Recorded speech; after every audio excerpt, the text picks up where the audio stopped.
சமயபுரம் மாரியம்மன் கோவிலுக்கு 1,14,00,000 ரூபாய் பணம் உண்டியல் காணிக்கை மூலம் கிடைக்கப்பெற்றுள்ளதாக கோவில் நிர்வாகம் தெரிவித்துள்ளது.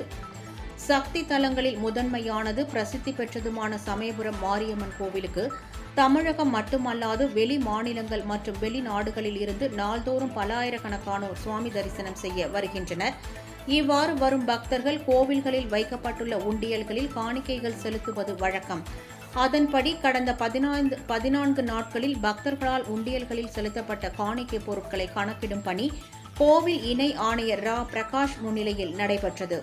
இதுகுறித்து கோவில் நிர்வாகம் வெளியிட்டுள்ள அறிக்கையில், உண்டியல் காணிக்கை மூலம் 1,14,16,476 ரூபாய் ரொக்கமும், 1 கிலோ 787 கிராம் தங்கமும், 2 கிலோ 386 கிராம் வெள்ளியும், அயல் நாட்டு நோட்டுகள் 134ம், அயல் நாட்டு நாணயங்கள் 331 பெறப்பட்டுள்ளதாக தெரிவிக்கப்பட்டுள்ளது.